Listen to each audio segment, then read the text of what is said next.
నేడు పల్నాడు జిల్లాలో చంద్రబాబు పర్యటన సత్తెనపల్లి క్రోసూరులో ప్రజాగలం సభలు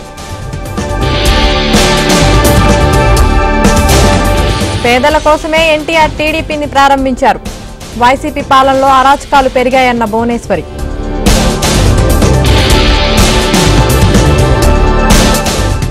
రాష్ట్ర ప్రభుత్వ వైఫల్యం వల్లే పెన్షనర్లు మృతి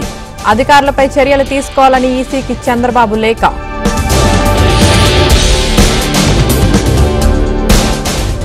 చంద్రబాబును అసభ్య పదజాలంతో దూషించారు సీఎం జగన్ పై ఈసీకి వర్ల రామయ్య ఫిర్యాదు తుక్కుగూడ జనజాతరకు సర్వం సిద్ధం మేనిఫెస్టో విడుదల చేయనున్న రాహుల్ గాంధీ రాష్ట్రాన్ని కాంట్రాక్టర్లకు ఎవరు అమ్మారు ఇది కేసీఆర్ తీసుకొచ్చిన కరువే అన్న ఉత్తమ్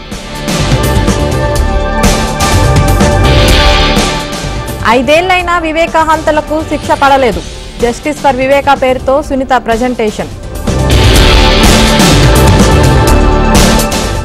రాజకీయాలను పక్కన పెట్టి రైతులను ఆదుకోవాలి కాంగ్రెస్ రైతులను మోసం చేసిందన్న హరీష్ రావు కళ్యాణదుర్గంలో జగన్ ప్రసంగం ప్రదర్శన ఎన్నికల కోడ్ ఉల్లంఘిస్తున్న వైసీపీ నేతలు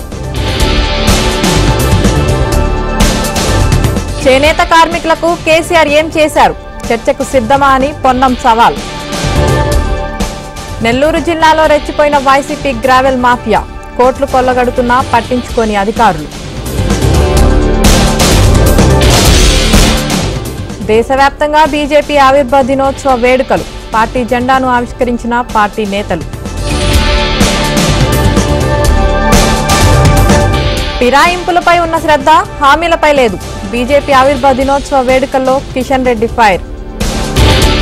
కవిత పిటిషన్పై నేడు విచారణ తీర్పు వెల్లడించనున్న రౌస్ అవెన్యూ కోర్టు